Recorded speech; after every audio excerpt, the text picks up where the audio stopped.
حسبي ربي جل الله ما في قلبي غير الله نور محمد صلى الله لا إله إلا الله حسبي ربي جل الله ما في Bismillahirrahmanirrahim.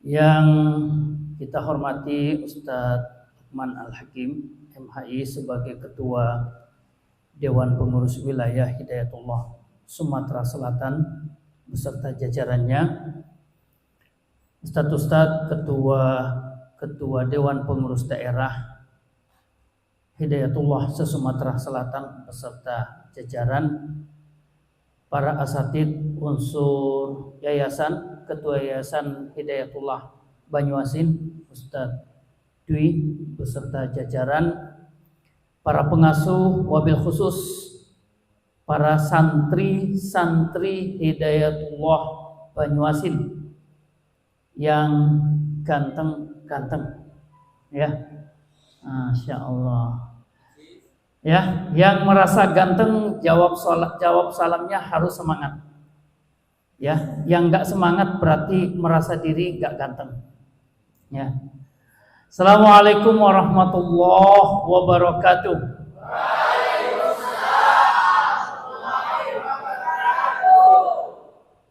Alhamdulillahirabbil alamin. Salatu wassalamu ala Rasulillahil karim wa ala alihi wa sahbihi ajma'in. La haula wa la quwwata illa billahil aliyyil azim. Ashhadu an la ilaha illallah wa ashhadu anna Muhammadar Rasulullah. Allahumma sholli ala Muhammad wa ala alihi wa sahbihi wa mawalah. Wa ba'd. Faqala Allah Ta'ala fi kitabihil karim, a'udzu billahi minasy syaithanir rajim. Inna Allaha 'indahu 'ilmus sa'ah wa yunazzilul ghaib wa ya'lamu ma fil arham wa ma tadri nafsum madza taksibu ghadan wa ma tadri nafsum bi ayyi ardin tamut. Innallaha alimun khabir. Amma ba'd. Sebelum saya lanjut, siapa santri yang bisa menjawab ayat yang saya barusan baca itu ayat berapa dan surah apa? Angkat tangannya sendiri, jangan angkat tangan temannya. Saya kasih kisi-kisi, nama surahnya ini nama orang.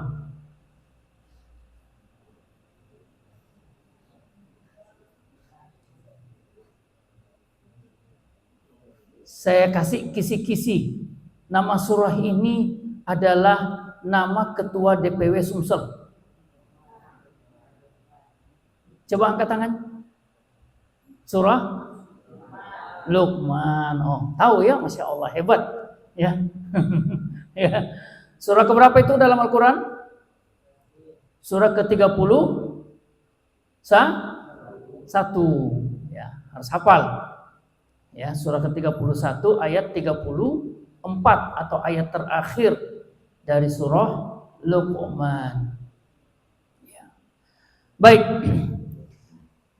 ayat ini ya mengabarkan bahwa ada 5 kunci gaib, 5 perkara gaib ya, yang kalau disebut perkara gaib itu berarti hanya satu yang tahu hakikatnya, yaitu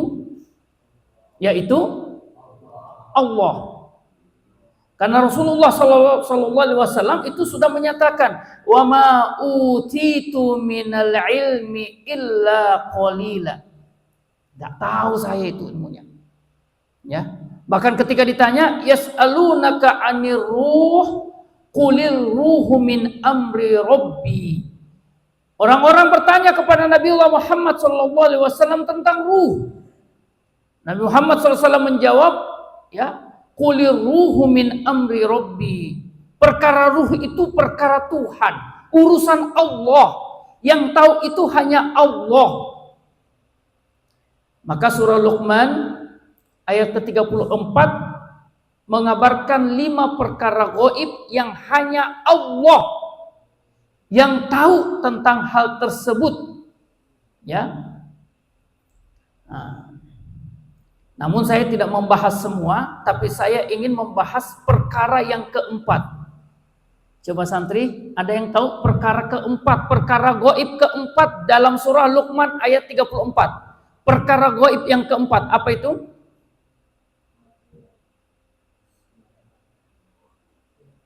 Kematian kelima.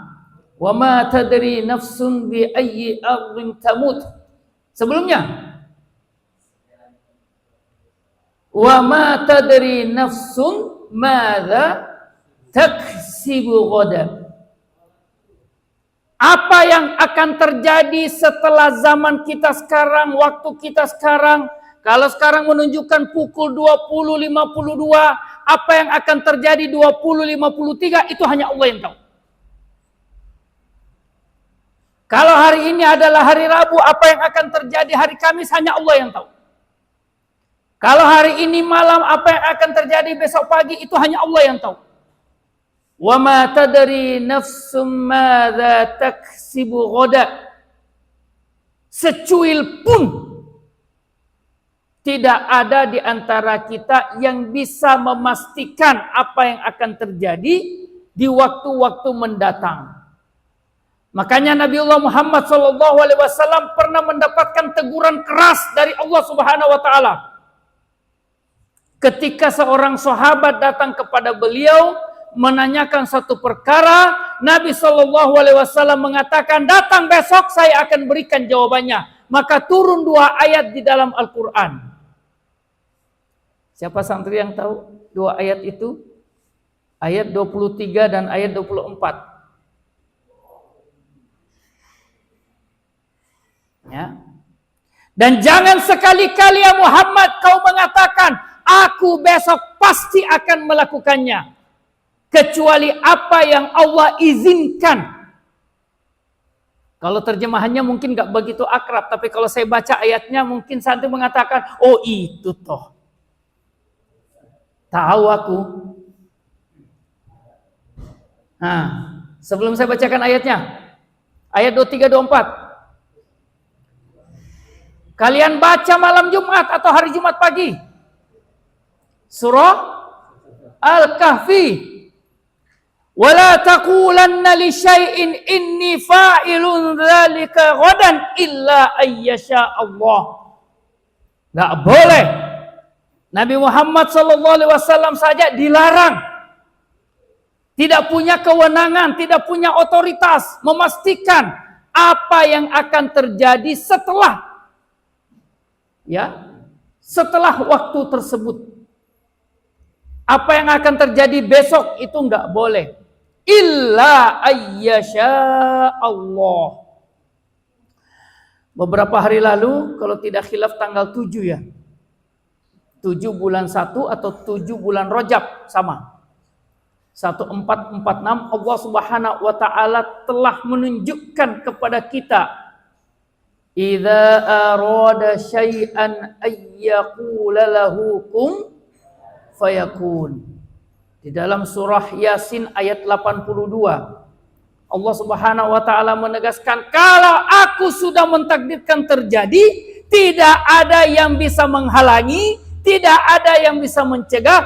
Kun fayakun. Los Angeles terbakar 38 ribu hektar, ya, yang kemudian dihitung-hitung ternyata sama luasnya dengan Gaza. Ya. Gaza dihancurkan bertahun-tahun oleh mereka. Allah hancurkan California itu 2 hari. Luasnya sama. Idza arada syai'an ayyaqula lahu kun fayakun. Gampang bagi Allah. Ada sebuah video satelit saya nonton, katanya di situ menggambarkan bagaimana bola api itu berpindah-pindah seakan-akan ada yang bawa. Seakan-akan ada yang bawa bola api itu dalam video satelit. Pindah-pindah bola api itu. Yang kata kepala damkarnya, kepala pemadam kebakaran California, 25 tahun. Ya. 25 tahun. Yang 25 tahun itu dalam bahasa Palembang 25 years. Ya. Nah, 25 tahun saya menjadi kepala damkar ini di California. Tidak pernah menghadapi kebakaran sedahsyat ini. Ya. Masya Allah. Luar biasa. Gampang bagi Allah Subhanahu wa taala. Idza arada syai'an ayyaqula lahu kun fayakun. Makanya Allah menyebut dirinya Al-Qadir. Makanya Allah menyebut dirinya Al-Aziz. Makanya Allah menyebut dirinya Al-Mudabbir. Allah yang mengatur, Allah yang mendesain, Allah yang merekayasa, Allah yang maha kuasa, Allah yang maha perkasa. Gak ada yang bisa menghalangi. Walam yakul lahu kufuwan ahad. Gak ada yang bisa menandingi, bahkan menyamai, bahkan jangankan menyamai, mendekati kemampuan Allah itu gak ada. Ya. Makanya kita ini jangan takut, ya, jangan takut, ya, untuk berdekatan atau kalau sudah merasa dekat dengan Allah. Orang beriman yang dengan imannya yakin, yang dengan keimanannya dia yakin bahwa dia sudah dekat dengan Allah itu nggak takut, ya, nggak perlu takut. Karena dia yakin bahwa Allah itu lebih jago, lebih mampu, lebih hebat dari pengaturan siapapun juga. Ya. Ada yang mengatakan rezeki itu tidak akan tertukar. Ya. Kalau sinetron ada judulnya anak yang tertukar, rezeki itu nggak ada yang tertukar. Kalau ada sinetron judulnya rezeki yang tertukar, itu botek-botek itu. Kata orang Balikpapan. Ya, botek-botek, bohong-bohong itu. Kalau wong kita nggak tahu apa. Ya? Mudike. Yang saya tahu Pak Beleng. Nggak ada itu rezeki yang tertukar, nggak ada. Allah tidak berkepentingan untuk mengatur atau merubah, memindah-mindahkan rezeki kita. Allah nggak berkepentingan. Misalnya di awal lahirnya Ustadz Dinul Haq, misalnya Ustadz Dinul ditakdirkan oleh Allah, wah ini ku tengok gaya-gayanya cocoknya dia orang miskin. Misalnya, ya. Lalu kemudian berjalan 10 tahun, 20 tahun, ya. Tiba-tiba ada yang menukar rezekinya.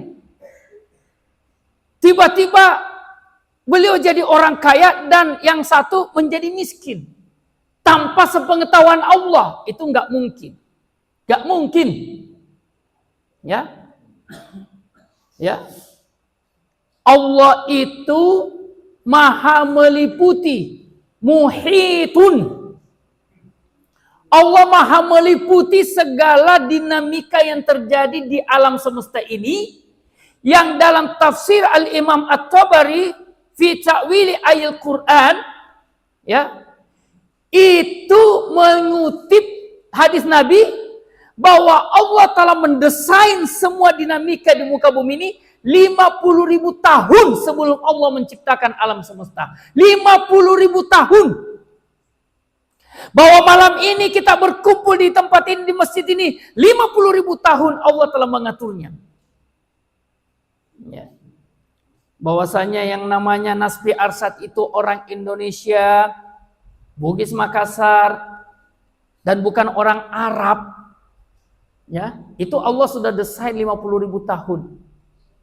Ya kan kadang-kadang kalau saya ini mau merasa gagah, saya ini di Indonesia saja.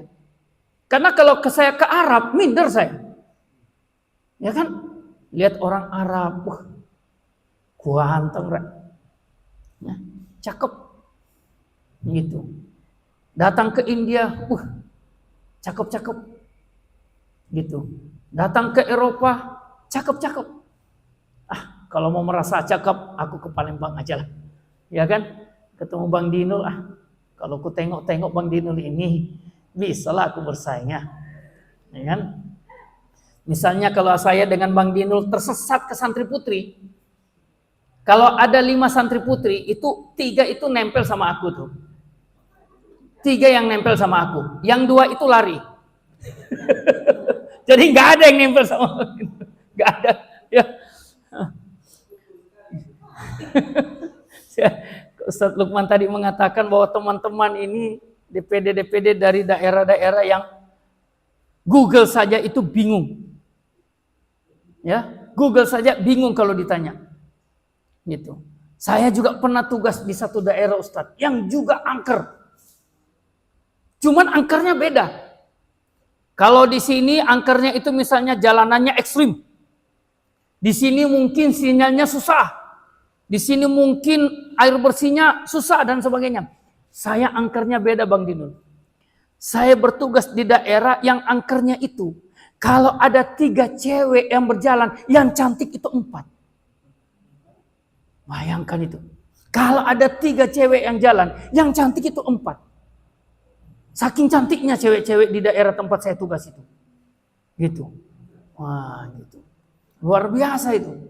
Saya nggak usah sebutlah daerah mana, karena khawatir nanti bapak-bapak minta tugas ke sana. Ya kan? Nah. Maka orang beriman itu tidak akan pernah khawatir. Kalau dia sudah yakin bahwa kemauannya, rencananya, itu sudah sejalan dengan kemauan dan rencana Allah Subhanahu wa Ta'ala. Karena kalau kemauan kita, rencana kita sudah sejalan dengan kemauan dan rencana Allah, idza arada syai'an ayyaqula lahu kun fayakun. Itu insya Allah dimudahkan, minimal diberkahi oleh Allah. Ya. Dan hidup kita ini, ya, jangan takut Pak. Tidak ada itu alasannya orang beriman itu galau, nggak ada. Nggak ada itu alasannya orang beriman itu mager, nggak ada. Nggak ada itu alasannya orang beriman sedikit-sedikit ganti status di medsos, ya, galau guys, gitu, ya.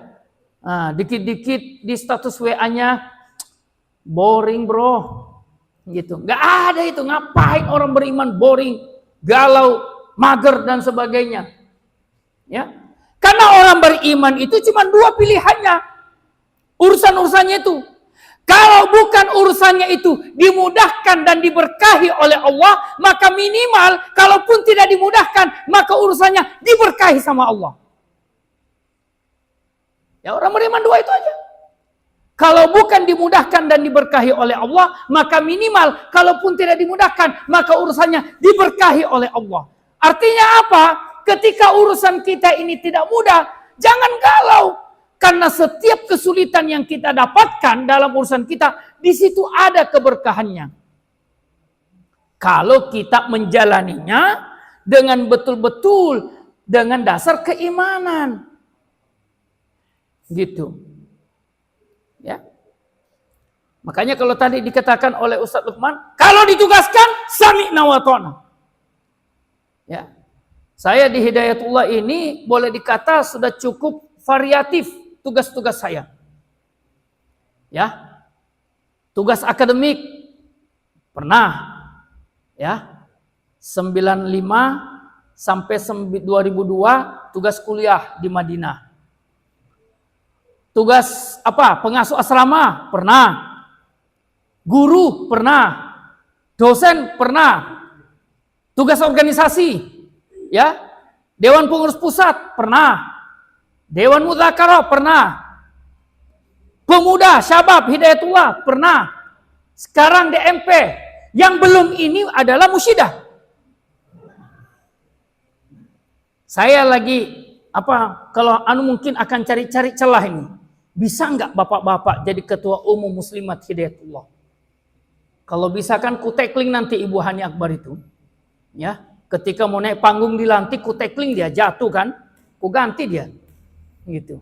Kalau ada celahnya. Gitu. Ya.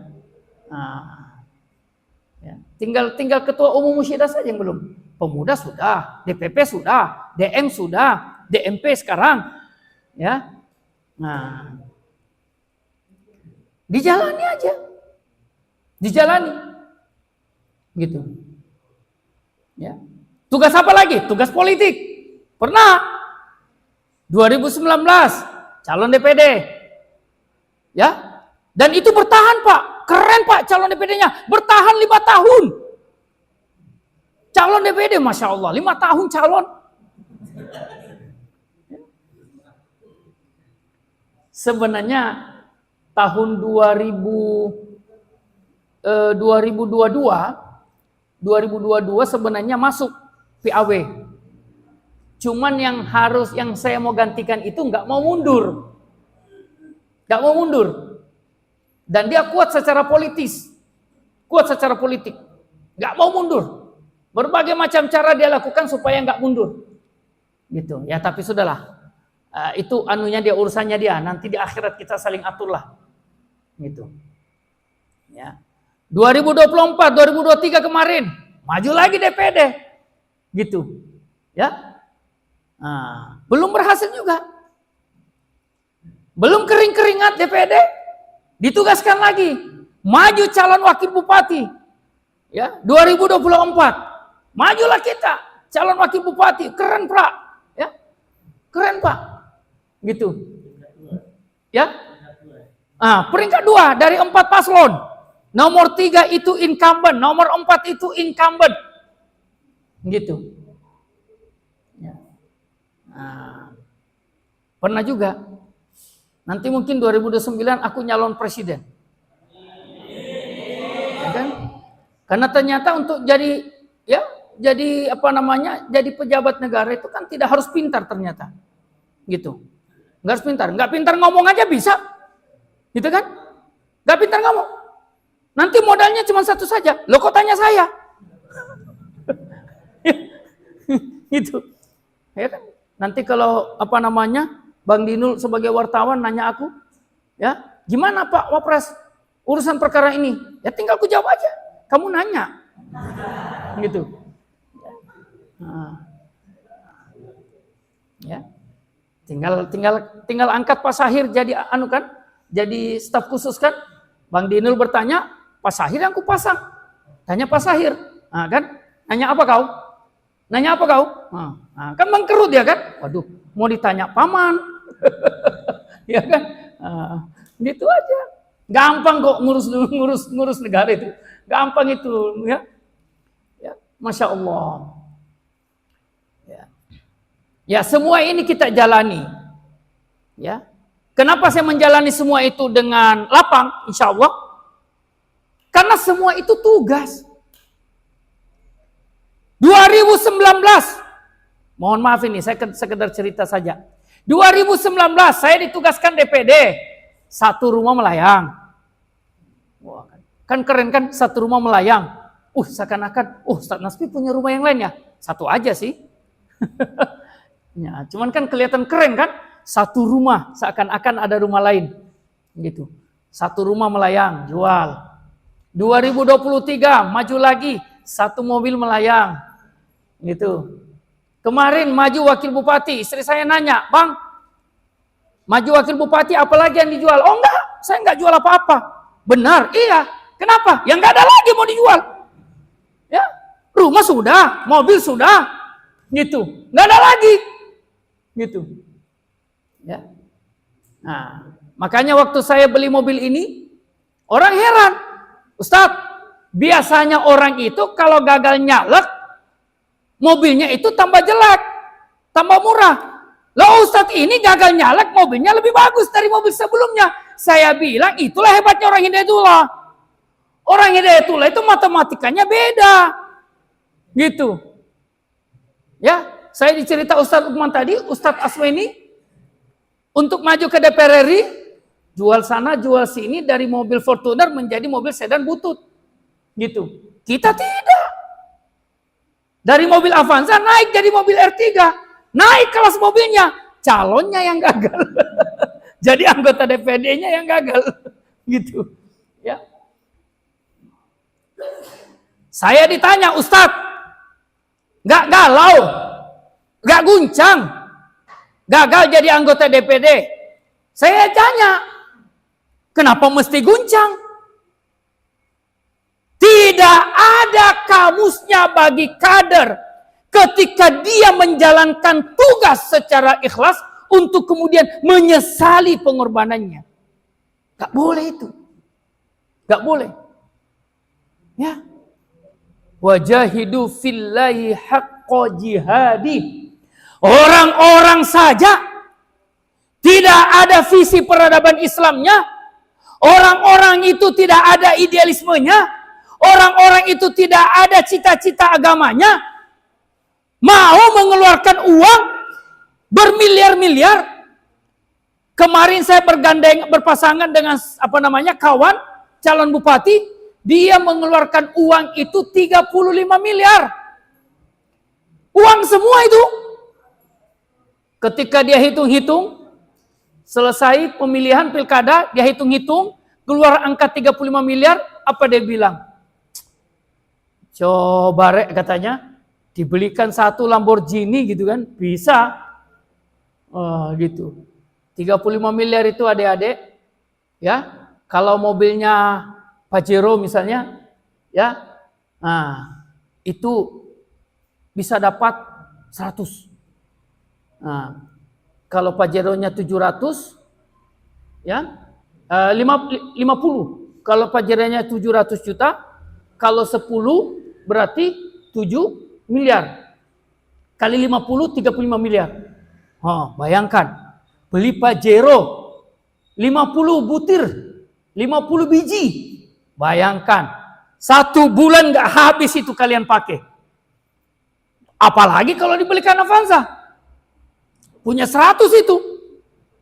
Gitu. 1 mobil kena giliran 3 kali dalam setahun dipakai. Masya Allah. Ya. Orang seperti beliau saja, kalau ditanya maukah Anda, apakah Anda punya visi peradaban Islam, makanya maju sebagai calon bupati? Tidak, bukan. Umum aja visinya, umum aja keinginannya. Tapi dia mau, dia rela, dia berani. 35 miliar. Bahkan ada calon gubernur kemarin saya tanya anggotanya, timnya, berapa yang dihabiskan oleh beliau untuk maju sebagai calon gubernur? Tangannya begini. Ini berapa? 5 betul. 500 miliar. Habis untuk jadi calon gubernur. 500 miliar. Berapa Pajero itu? Ya. Masya Allah. Itu kalau 500 miliar dibelikan Pajero, gak cukup ini lapangan ini. Tempat parkirnya Pajero itu. Masya Allah. Kok mau mereka mengeluarkan uang sebanyak itu? Apakah punya cita-cita Islam? Tidak juga. Apakah ingin membangun peradaban? Tidak juga. Umum aja. Kalau mereka yang umum-umum begitu, mau, berani mengorbankan uang berpuluh-puluh miliar. Lah kita ini katanya mujahid. Salah satu jati dirinya Al-Harakah Jihadiyah. Ya. Kok berat berkorban gitu loh. Ya. Apalagi yang muda-muda. Ya.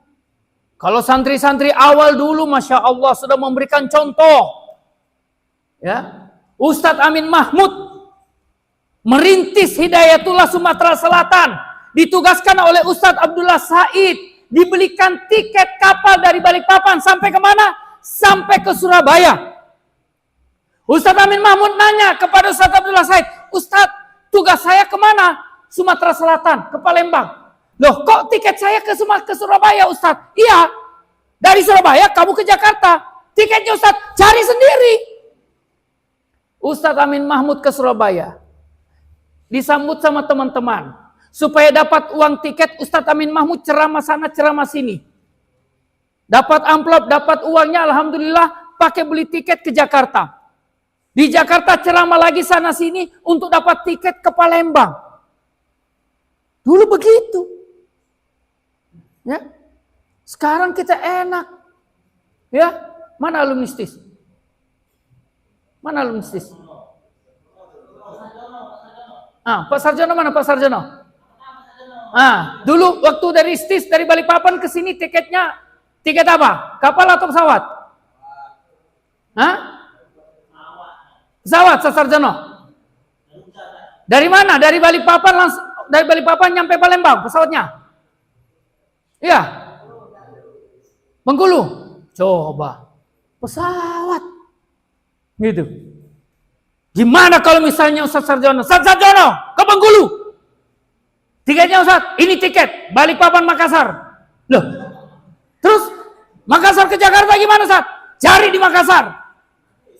Gitu. Wah, pulang kampung dia. Gitu. Itu misalnya. Tapi kan Ustaz Sarjono saya yakin. Kalau Ustaz Sarjono digituin, apa dia bilang? Nggak usah pakai tiket. Gitu. Aku cari sendiri. Kader aku ini. Mujahid aku ini katanya. Gitu kan? Gitu. Harus begitu Ustaz Sarjono. Ya. Saya dulu ketua departemen hubungan luar negeri. Ya. Hubungan luar negeri. Begitu ditunjuk jadi ketua umum Syabab, insentif saya terputus. 8 bulan gak ada insentif. Tinggal Jakarta. 8 bulan gak ada. Gitu. Ya. 8 bulan. Jakarta. Ketua umum Syabab. Kan keren itu. Ketua umum Syabab, bro. Se-Indonesia ini saya bawahi. Gak ada bulanannya. Gak ada insentifnya. Masya Allah. Ya. Kalau 1 bulan ya mungkinlah. Ada tabungan kan. Ini 8 bulan. Bulan pertama tabungan di bank. Ya kan. Bulan kedua celengan di rumah. Gitu. Ya. Tabungan bulan ketiga sudah mulai rajin silaturahmi ke tetangga. Ya. Bulan keempat motor. Bulan kelima mobil. Ya. Ternyata ada hikmahnya saya bilang. Begitu nggak dapat natura 8 bulan, ternyata saya merasakan ada potensi diri saya yang saya tidak sadari. Yaitu apa? Tenaga marketing. Ternyata saya jago menjual. Buktinya motor dengan mobil saya laku. Gitu. Masya Allah. Makanya saya bilang sama teman-teman, guru, teman-teman mahasiswa STIS, saya dulu bilangin, ya, Anda ini calon pemimpin, Anda ini calon murabbi. Salah satu modal calon pemimpin, salah satu modal calon murabbi adalah perbanyak pengalaman Anda. Fissarra'i wad-dharra'i. Pengalaman senang, pengalaman susah. Pengalaman suka, pengalaman duka. Sehingga ketika Anda mendoktrin, ketika Anda mengajar, ketika Anda menghadapi mutarabbi, ketika Anda menghadapi orang-orang di bawah Anda bisa berkata, mau bicara apa? Bicara gula, pernah saya merasakan. Bicara garam, pernah saya merasakan. Bicara susah, bicara senang, pernah saya rasakan. Jangan bicara senang aja nyambungnya. Begitu bicara susah, nggak nyambung, putus sinyal. Gitu. Ya. Makanya santri ini kalau perlu dibuat menderita dulu. Atau sudah menderita ya? Hah? Ini yang pakai baju Palestina ini. Kamu merasa menderita nggak di sini? Merasa menderita? Hah? Merasa menderita nggak?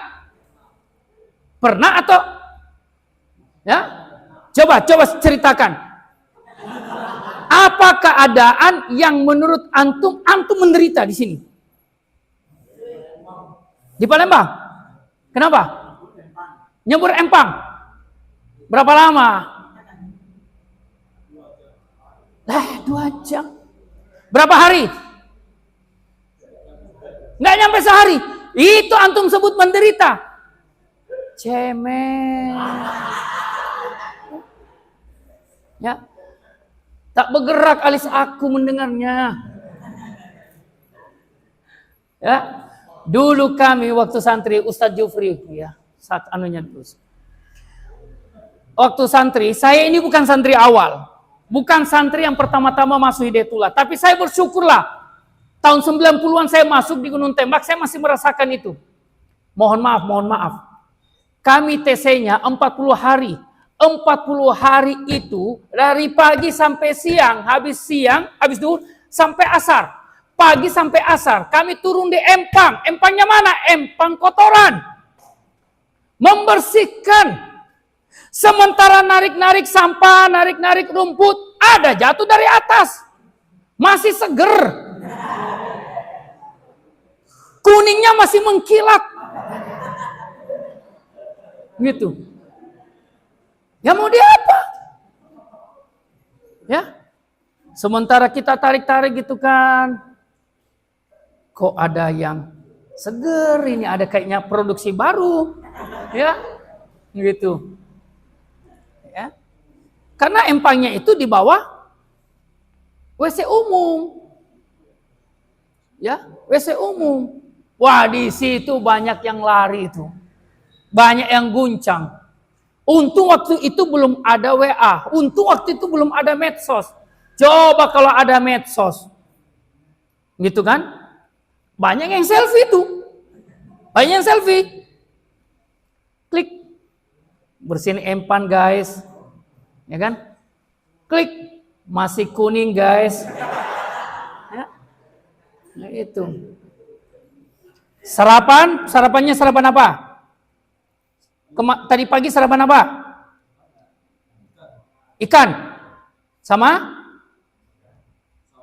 Saus. Enak kau. Kami dulu, pertama kali saya sarapan di Gunung Tembak, nasi itu saya aduk-aduk.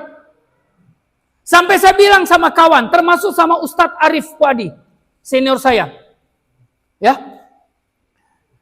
Ada yang curi lauk saya. Hah? Lauk apa? Bingung dia. Ikan saya kok nggak ada. Ikan mana? Ini di piring saya kok nggak ada ikan. Emang nggak ada. Jadi, ya kalau pagi itu nasi sama sayur kangkung. Yang kangkungnya itu dihitung 3 lembar. Lewat dari 3 lembar, lebih dari 3 lembar, diambil lagi sama petugas. Yang dibanyakin sayurnya, kuahnya. Kami sarapan begitu. Berapa hari? Jangan tanya hari. Berapa bulan? Bahkan jangankan berapa bulan. Saya Alia 3 tahun itu sarapan tanpa nasi, tanpa lauk. Nasi sayur kangkung, nasi sayur kangkung. Makanya kalau mau ada lauk pagi hari, ikan asin malam itu kita bagi 2. Setengah kita makan malamnya, setengah kita simpan. Kita taruh di atas plafon yang kita nggak tahu apakah sudah dijilat tikus atau tidak. Gitu. Nah, makanya kalau anak saya waktu nyantri di Jogja dulu, anak saya yang kedua, Bi, ada duit nggak? Kenapa? Kayaknya duit aku mau habis. Sisa berapa bang? 2.000. Dapur masak nggak? Masih masak Bi. Alhamdulillah. Kau makan dulu di dapur itu. Ya, 2.000 kau simpan dulu. Abang simpan itu, 2.000 alhamdulillah. Ya, nantilah. Bukan saya nggak punya uang. Ya, ada uang, banyak uang. Uang orang. Gitu kan? Banyak uang bisa dikirimkan. Gitu. Tapi saya nggak mau anak saya itu terlatih. Dikit duit, minta lagi, dikasih. Dikit duit, minta lagi, dikasih. Enggak. Saya latih mereka. Sampai habis. Masa cuman iklan aja berkata tetes terakhir? Sampai tetes terakhir. Pernah lihat iklannya? Hah? Susu bendera. Aduh. Kau iklan apa kau yang pernah tonton kau? Pernah nonton iklan apa kau? Hah? Nah, kita kembali. Ya. Jadi kita ini kata Ustadz Lukman tadi harus siap. Ya. Dengan takdir-takdir Allah yang itu kita tidak sangka-sangka. Yang dalam bahasa Hidayatullah disebut dengan wahyu sistem. Yaitu bagaimana kita menyesuaikan. Bagaimana kita menselaraskan dengan takdir, dengan pengaturan Allah Subhanahu wa taala yang kita yakini bahwasanya takdir dan pengaturan Allah itulah yang terbaik. Allah mengabarkan jauh-jauh hari dalam hadis qudsinya, Inni ya ibadi inni haramtu dzulma ala nafsi. Wahai hambaku, tenang. Jangan berprasangka buruk padaku. Jangan takut, jangan khawatir. Aku telah mengharamkan kezaliman atas diriku. Maka tidak ada takdir Allah itu yang buruk bagi hambanya. Lawang jangankan kita, ya kan? Jangankan kita manusia. Selain manusia saja Allah baik kok. Allah baik. Bayangkan. Ya kan?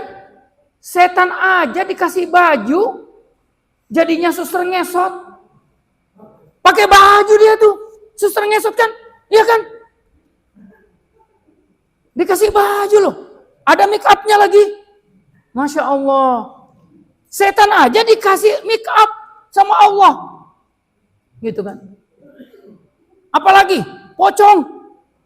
Pocong kan kemana-mana tertutup auratnya kan? Dikasih kain itu. Coba, apalagi kita manusia. Apalagi seperti antum. Tamfang. Ya. Tampan. Ya. Kan orang Bugis, tamfang. Ya. Gitu. Pernah nonton YouTube-nya itu. Orang Bone itu. Lelaki tamfang. Ya. Kenapa lucu lelaki tamfang itu? Ya karena antara pengakuannya tamfang dengan kenyataannya gak nyambung. Gitu. Ya. Siapa namanya? Tumping. Siapa namanya itu? Ya. Jadi kita ini orang beriman, ya.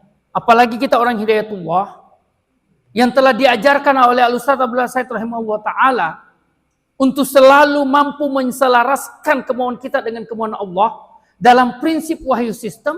Ya seperti kata Ustaz Lukman tadi, Ustaz kita harus siap dengan takdir-takdir, dengan ketetapan Allah yang itu di luar daripada kemauan kita.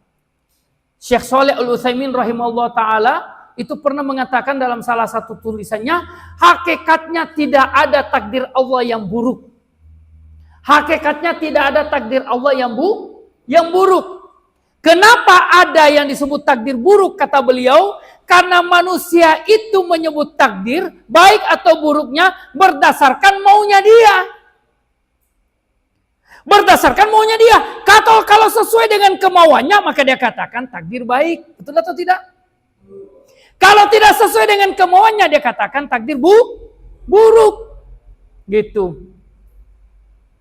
Sementara duduk-duduk di masjid, gitu kan, zikir, tiba-tiba ada bapak-bapak ngasih duit 5 juta. Apa ini Pak? Gitu kan, Bapak caleg ya? Gitu kan? Oh, enggak, ini Mas. Saya lihat Mas ini orang soleh. Tolong doakan saya lewat infak saya ini. Oh, 5 juta. Takdir baik atau takdir buruk? Takdir baik. Takdir takdir baik. Begitu kita sudah doakan dan lain sebagainya, tiba-tiba dia berkata, oh mohon maaf mas, saya salah kasih, saya ambil lagi ya. Takdir baik, takdir buruk. Kata Syekh Shalih Al-Utsaimin, tidak ada takdir buruk di sisi Allah. Karena Allah itu ketika menetapkan takdir, prinsip Allah itu adalah Rahman dan Rahim. Wih. Iya, Masya Allah. Temen gua malu bro. Coba, bisik-bisiknya. Biar Ustadz cepat selesai katanya.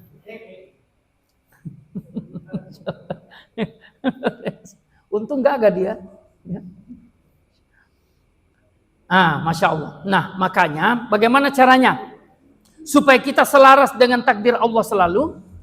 Di Hidayatullah, Ustadz Abdullah Said mengajarkan kita cara menselaraskan kemauan kita dengan kemauan Allah. Cara menselaraskan keinginan kita dengan takdir Allah. Yang pertama kata Ustadz Abdullah Said, yakini Allah bahwa Allah tidak pernah meninggalkan kita. Yakini Allah bahwa Allah itu baik sama kita.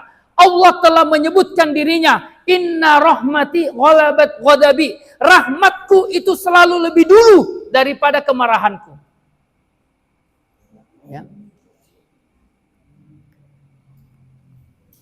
Jadi kalau ada yang ditugaskan di daerah yang disebut tadi daerah angker, ya, jangan bilang, waduh Ustadz Lukman kok kayaknya sentimen sama aku. Ya kan? Mentang-mentang aku lebih tamfang daripada dia. Gitu. Gak ada itu. Gak ada. Saya ingin menegaskan satu hal. Mengenai adab. Adabur ra'iyah. Adabur ra'iyah. Adabnya orang yang dipimpin. Salah satu adab orang yang dipimpin itu adalah selalu mendoakan kebaikan orang yang memimpinnya. Kalau teman-teman kelompok Salafi, ya, itu selalu berpegang teguh dengan apa yang dilakukan oleh Ibnu Umar dan Ibnu Abbas kalau tidak khilaf. Ya, di mana keduanya ini, ya, menjadi makmum sholat yang imamnya itu Hajjaj bin Yusuf. Saya mau tanya santri, Hajjaj bin Yusuf itu baik atau tidak orangnya? Baik atau tidak orangnya? Santri? Ya? Baik atau buruk orangnya Hajjaj bin Yusuf? Gak pernah dengar namanya? Hajjaj bin Yusuf ini membunuh sahabat, membunuh ulama-ulama. Bahkan kalau tidak khilaf, Ibnu Abbas atau Ibnu Umar itu, ya, salah satu dari sahabat Nabi itu dibunuh oleh Hajjaj bin Yusuf. Salah satu sahabat yang terakhir kali mati. Ya. Dibunuh. Toh keduanya itu tetap menjadi makmum. Dan imamnya itu adalah Hajjaj bin Yusuf. Ya. Maka jangan sampai lisan kita ini, pengurus DPW, pengurus DPD misalnya, ya, jangan sampai lisan kita ini tertahan untuk mendoakan pemimpin. Ya, Pak Syahir, kapan terakhir kali mendoakan Ustadz Abdullah Said? Setiap hari. Ya, Bang Dinul, kapan terakhir kali mendoakan Ustadz Lukman?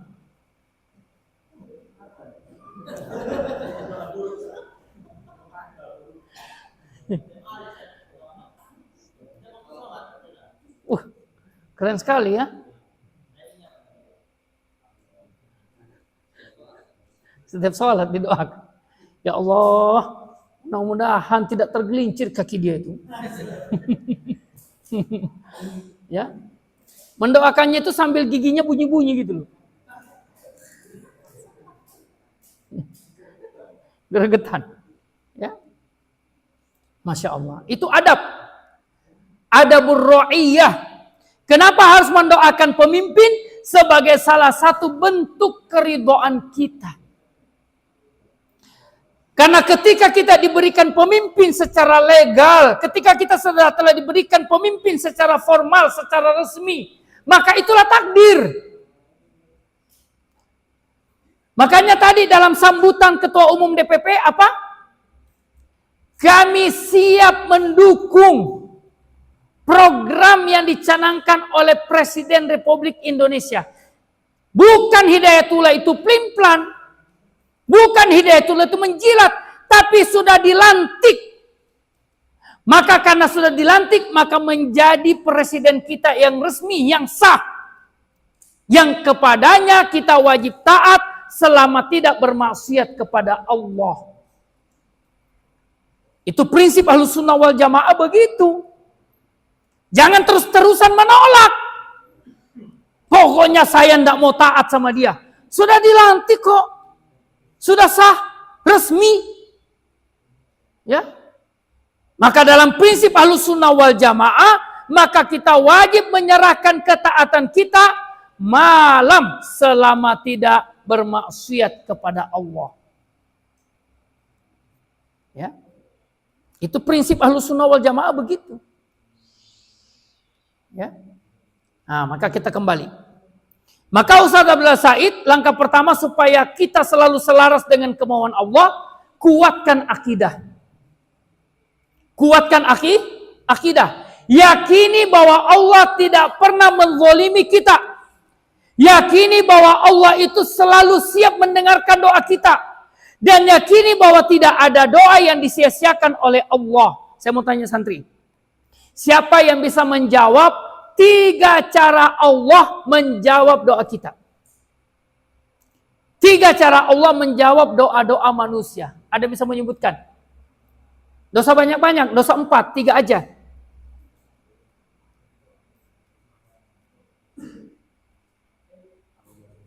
Ya? Yang bisa saya jawab, saya kasih hadiah.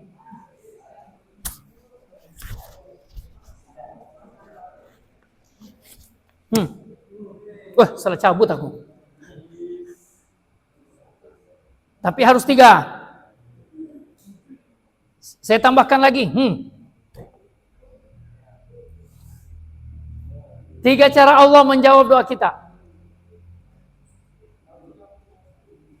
Yang pertama, Allah mengabulkan doa kita dengan memberikan seperti apa yang kita minta.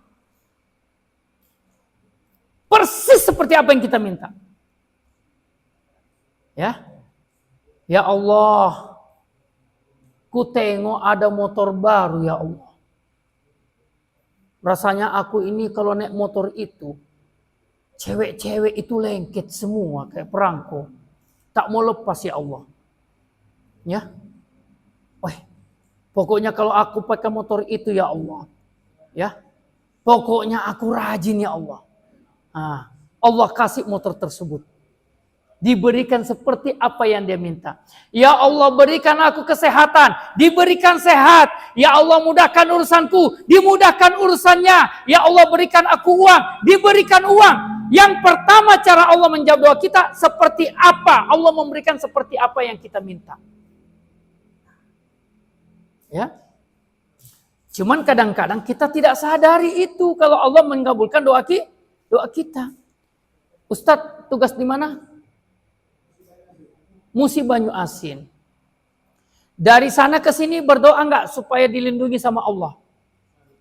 Dan ternyata sampai di sini selamat. Ustadz harus sadari bahwa Allah mengabulkan doa Ustadz. Gitu. Ya. Sampai sini selamat. Gitu.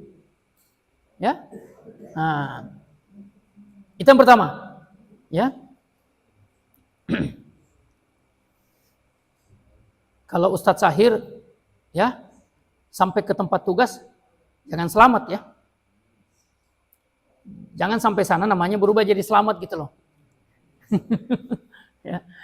Yang kedua, Allah memberikan berbeda dengan apa yang kita minta. Kita minta hijau dikasih biru. Kita minta 1 dikasih 2. Kita minta mobil dikasih motor. Seperti itu. Dikasih tapi berbeda. Yang ketiga, doa kita tidak diberikan di dunia, tapi disimpan di akhirat. Yang ketika kita kembali kepada Allah di akhirat, dibuka buku catatan amal kita, kita akan mendapati banyak amalan-amalan, banyak kebaikan-kebaikan, banyak catatan-catatan dalam buku kebaikan kita, yang kita bertanya sama Allah, ya Allah, amalan apa ini? Saya tidak pernah melakukannya di dunia. Allah akan menjawab, itulah doa-doa yang dulu kau minta padaku di dunia dan aku simpan di akhirat. Tidak kuberikan di dunia. Makanya jangan pernah capek berdoa. Jangan pernah capek berdoa. Ya Allah, aku ini sudah bertahun-tahun ya Allah berdoa padamu, meminta padamu, pertemukan aku dengan donatur, pertemukan aku dengan orang kaya. Aku mau membangun kampus Hidayatullah, mau bangun masjid, mau bangun asrama, mau bangun sekolah dan sebagainya. Kok belum jumpa satu pun ya Allah? Ya, nah, jangan takut Pak. Doa saja terus. Allah akan simpan dan konversi semua doa-doa itu menjadi amal-amal kebaikan yang di akhirat kita akan bertanya kepada Allah. Ini dari mana amal ini? Saya kok tidak pernah melakukannya ya Allah. Itulah doa kita yang dulu sering kita minta sama Allah di dunia dan Allah tidak kabulkan di dunia. Ya. Yang kedua, Ustaz Abdullah Said mengajarkan kita bagaimana caranya supaya kita selalu selaras dengan maunya Allah, jaga ibadah. Masya Allah.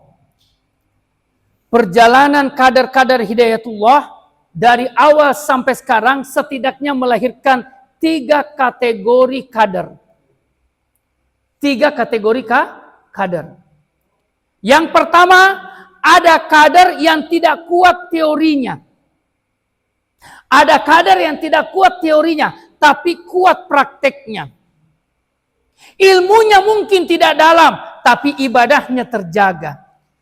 Loyalitasnya terjamin, ketaatannya terbukti. Itulah santri-santri awal.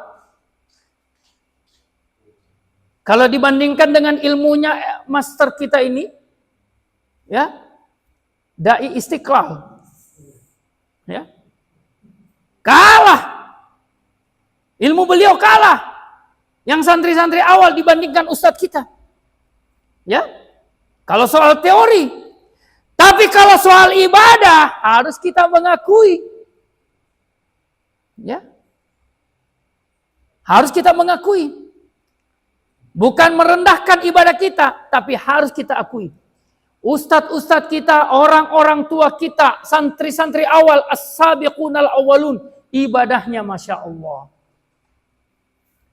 Ustadz Abdul Qadir Jailani ketika bertugas di Dumai, kalau tidak khilaf, santri dan pengasuh yang masuk masjid ketika azan sementara berkumandang dihitung masbuk dan harus dihukum. Dihitung masbuk dan harus dihukum. Ustadz Ahmad MS, Ustadz Akib Junaid, itu pengasuh. Masuk masjid ketika azan sementara berkumandang, masbuk dan dihukum. Apalagi santri. Dan Ustadz Abdul Qadir Jailani adalah ustadz yang tidak pernah kita dapati masbuk. Ya. Tidak pernah itu. Saya seumur-umur melihat beliau di Gunung Tembak, itu tidak pernah saya dapati sholat di saf-saf belakang. Apalagi masbuk. Nah, saya ini Ustadz Lukman, alhamdulillah. Ketika saya santri di Gunung Tembak, itu kalau Ustadz Abdullah Said yang imam, saya itu selalu sholat di belakangnya. Saya selalu sholat di belakangnya. Gitu. Ya mungkin saf ketiga, saf keempat, tapi tetap di belakang beliau. Ya. Ya. Pak Sahir juga begitu katanya. Kalau itu sih saya juga begitu kata Pak Sahir. Ya. Gitu. Ustadz Amin Mahmud, ya, Ustadz Hashim HS, ustadz-ustadz kita yang luar biasa ibadahnya, Masya Allah. Nah, itu yang pertama, kader yang secara teoritis mungkin tidak kuat, tapi prakteknya, loyalitasnya, ketaatannya, ibadahnya itu terbukti. Yang kedua, ada kadar. Ilmunya sudah mulai bagus, tapi ibadahnya sudah mulai turun. Ketaatannya sudah mulai turun. Loyalitasnya sudah tidak sekuat santri-santri awal. Nah, itulah santri-santri yang mungkin masuk tahun-tahun 80-an, 90-an.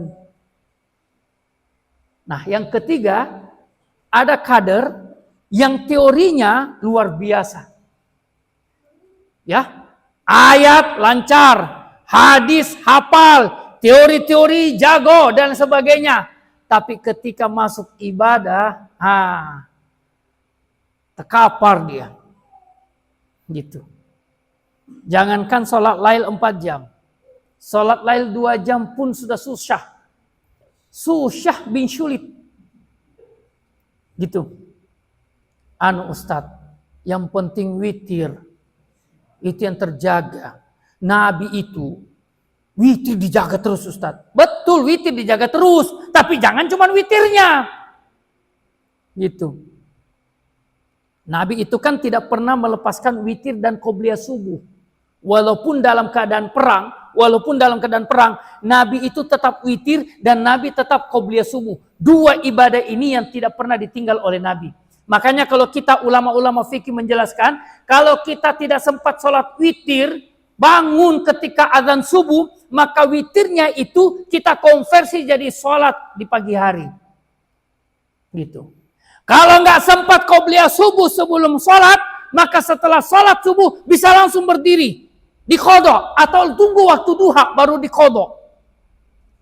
Nggak sempat waktu duha, azan duhur berkumandang, sholat qobliyah subuh di qadha masih bisa. Saking pentingnya qobliyah subuh tersebut. Maka santri tidak boleh ada alasannya 2 sholat ini tertinggal, nggak boleh. Witir dengan qobliyah subuh. Takut tidak sempat witir sebelum subuh, sebelum tidur witir, seperti apa yang dilakukan oleh Abu Bakar As-Siddiq radhiyallahu taala. Abu Bakar itu kadang-kadang witir sebelum tidur. Kalau beliau khawatir tidak sempat bangun sebelum subuh. Nah, 3 jenis kadar ini. Santri awal itu ilmunya mungkin tidak dalam, teorinya mungkin tidak kuat, tapi ibadahnya, loyalitasnya, ketaatannya terbukti. Ada yang teorinya sudah mulai bagus, tapi ibadahnya sudah mulai turun. Ada yang ketiga, ilmunya sudah kuat, teorinya mendalam, luar biasa, tapi kemudian ibadahnya terkapar. Loyalitasnya tidak terbukti. Ketaatannya belum teruji. Ya, Ustaz, tugas ke daerah. Misalnya daerah apa sini? Yang belum ada Hidayatullah. Daerah mana, Ustaz? Yang belum ada Hidayatullah? Atau sudah? Prabu Muli. Prabu Muli belum ada ya? Belum ada. Antum orang mana? Bagian Hilir. Sudah pernah ke Prabu Muli? Ya? Cocok sudah. Apalagi? Sudah ketemu kita petugasnya. Ya kan? Rumah beliau Prabu Muli. Ya kan? Tinggal waktu aja. Ya. Ya. Ustaz siapa namanya? Ustaz Agus.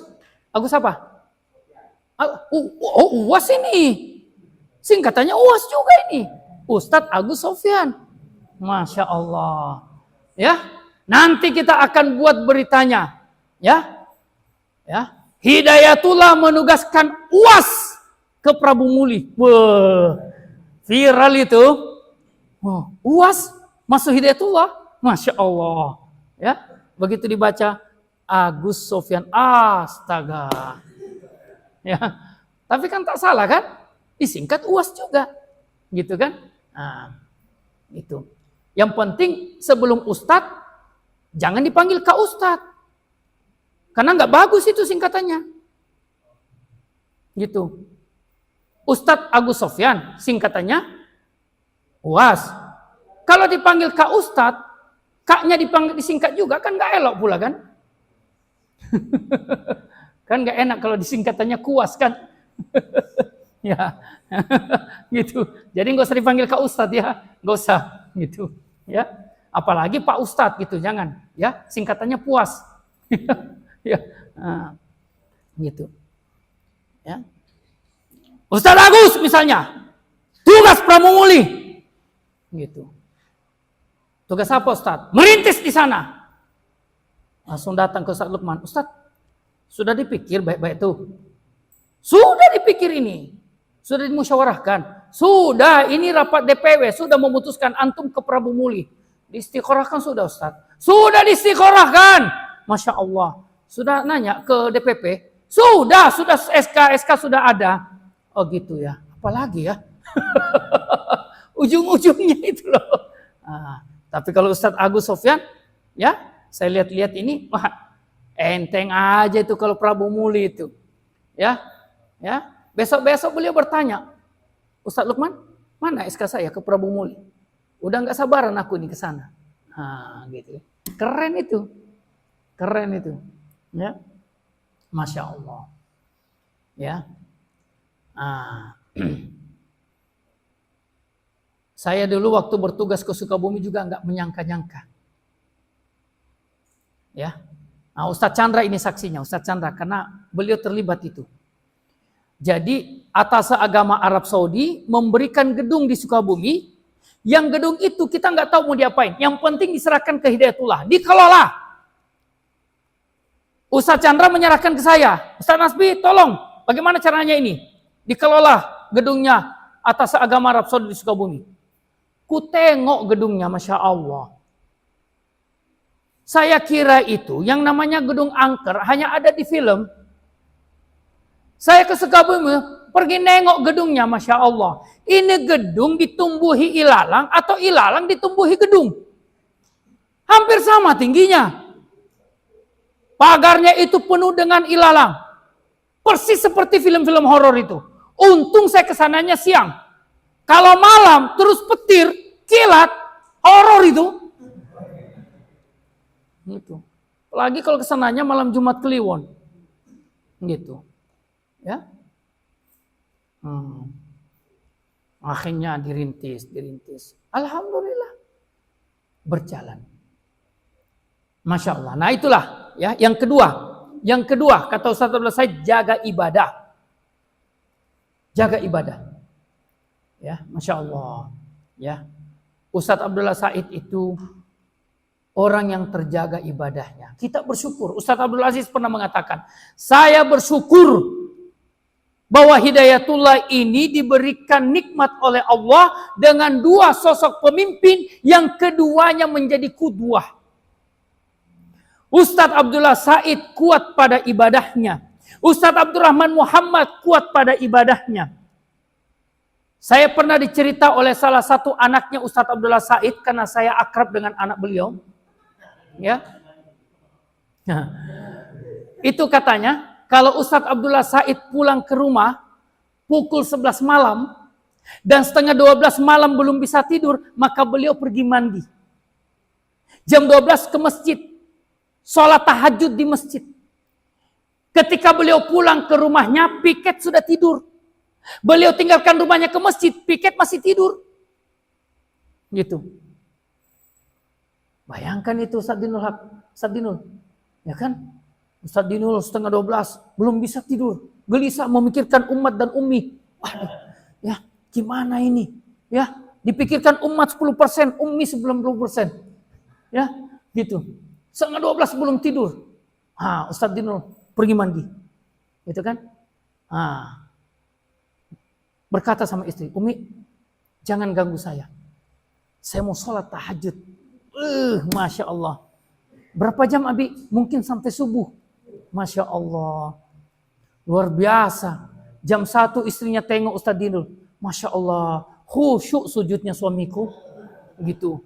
Jam 2 ditengok lagi, Masya Allah, masih sujud, banyak sekali doanya, gitu.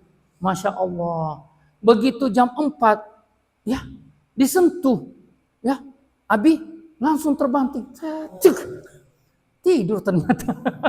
Wal awal wal akhiru, sujud pertama dan sujud terakhir. Ya, Masya Allah. Ya, nah itu kalau seperti itu ibadah kita seperti Ustaz Abdullah Said, Masya Allah. Ramadan full. Malam pertama Ramadan sampai hari terakhir Ramadan 4 jam. Ya. Gimana Ustaz Dwi? Mana Ustaz Dwi? Enggak ada beliau. Ya. Nah, kepala asrama? Siapa kepala pengasuh? Ustaz? Nah, Ustaz Sefra. Gimana Ustaz? Ramadan ini. Ya. Nah, sholat lainnya santri berapa jam rencana malam pertama? Mantap. 2 jam, ya. Nah, apalagi kalau kepala asrama, kepala pengasuh yang jadi imam. Keren itu. Gitu. Keren itu. 2 jam 1 sujud. Ya. 10 hari kedua 3 jam. 10 hari ketiga 4 jam. Dahsyat itu. Dahsyat. Saya pernah dicerita oleh Ustadz Musodik waktu dia menjadi ketua Yayasan Banjarmasin. Malam 27, malam 28, malam 29, malam ke-30, berapa jam sholat lainnya? 8 jam. 8 jam sholat lainnya. Malam 27, 28, 29, 30, 4 malam. Sholat lainnya 8 jam. Mulai dari ba'da isya sampai subuh. Saya tanya Ustadz Musodik, kok bisa kuat? Iya Ustadz, saya belikan santri-santri 1 orang 1 saset kopi, yang kopinya itu 1 bungkus 25.000. Saya bilang, Ustadz, itu bukan obat kuat kayaknya. Obat kuat dibelikan santri? Masya Allah. Saya bilang, Ustadz, paginya tuh nggak ngantuk. Tidak Ustadz. Ya bagaimana nggak ngantuk? Bagaimana mau ngantuk? Obat kuat. Santri diberikan obat kuat, Masya Allah. Ya. Itu. Ya. 4 malam terakhir katanya. Sholat lainnya bukan lagi 4 jam. 8 jam mulai dari ba'da isya jam 8 sampai jam 4 subuh. Gimana Ustaz? Ya. Hai. Kalau di bulan Ramadan saja ibadah kita tidak bisa digenjot, apalagi di luar Ramadan. Ya. Gimana Bang? Antum saya tanya. Ya? Siap salat lail 4 jam? Mikir kau. Siap atau tidak?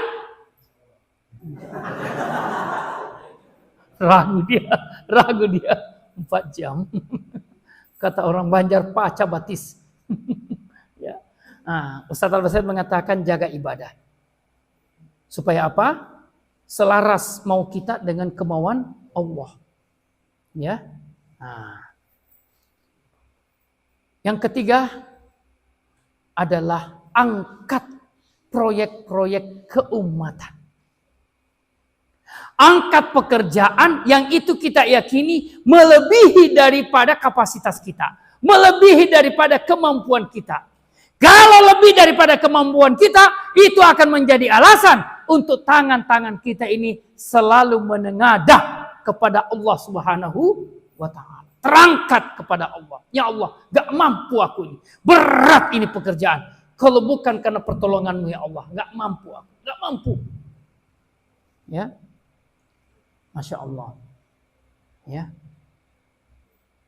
Tapi itu harus ya, dengan cara apa? Dengan cara mengangkat pekerjaan-pekerjaan yang di luar daripada kemampuan kita. Baru kita itu akan bisa merasakan nikmatnya, syahdunya, lezatnya itu kita berdoa sama Allah. Ya, coba. Siapa namanya ini? Misalnya di kantong antum ada 1 juta. Terus berdoa minta uang sama Allah. Mana yang lebih khusyuk? Di kantong kanan, misalnya di kantong ada uang 1 juta, minta uang sama Allah. Atau tidak ada duit sudah 1 minggu. Terus minta uang sama Allah. Mana yang lebih khusyuk? Lebih khusyuk saat ada uang 1 juta atau lebih khusyuk saat tidak ada uang? Tidak ada uang. Betul kan? Betul kan? Kau ada uang sekarang? Gak ada? Gak ada, gak ada di saku. Di asrama ada? Ada di asrama? Ada? Ada? Supaya kau nikmat, itu merasakan nikmatnya berdoa sama Allah, kau pulang ke asrama sebentar, kau ambil uang kau, keserahkan ke Ustadz Dwi. Ustadz, aku infak semua uang saya. Kenapa dikasih? Aku mau sebentar malam berdoa sama Allah. Biar nikmat doaku sama Allah minta duit. Aku serahkan semua uangku. Oke?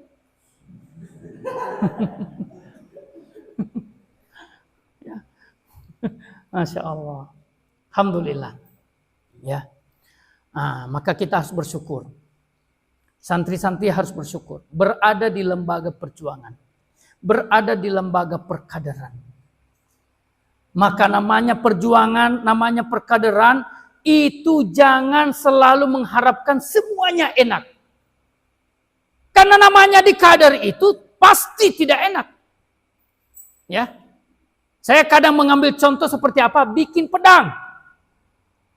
Pernah lihat orang bikin pedang? Cara bikin pedang itu diapain? Dibakar. Selesai dibakar, dipukul. Dibakar lagi, dipukul. Dibakar lagi, dipukul. Gak ada orang bikin pedang itu dielus. Bajanya, tembaganya dielus-elus.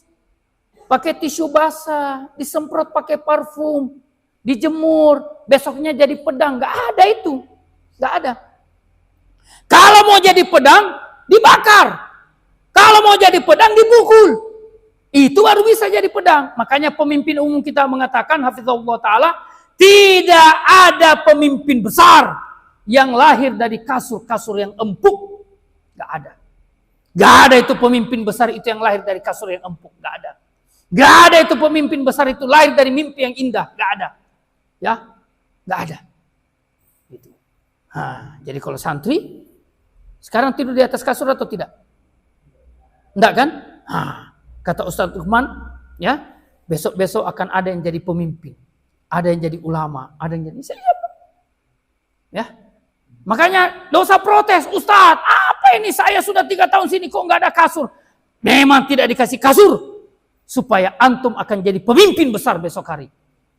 Begitu, ya. Sekarang ini santri-santri Gunung Tembak, masya Allah, ada yang jadi pengacara, ya. Mobil sudah 2, rumah besar, mobilnya Mercy, ya. Ada yang sudah jadi hak cipta, ya. Rumah 2 lantai, mobilnya Fortuner. Ada yang sudah jadi catering, ada yang sudah usaha. Yang dulu ketika di Gunung Tembak nggak ada bayangannya, nggak ada bayangannya, gitu, ya. Ustadz Muzakir, Direktur HI, dulu itu masih kecil, masya Allah, nggak ada bayangannya mau doktor di Malaysia, nggak ada. Pak Saiful Hamid di Gunung Tembak, nggak ada bayangan kita mau jadi pengacara besar, nggak ada, nggak ada. Pak Faisal Tamrin, nggak ada bayangan kita itu, nggak ada. Dulu waktu di Gunung Tembak, masya Allah, ya, kalau ditengok kakinya, ya, apa itu? PKK itu, Panukudis Kurap Koreng, ada semua di situ. Nggak ada itu santri itu. Ini Pak Sahir ini saksinya.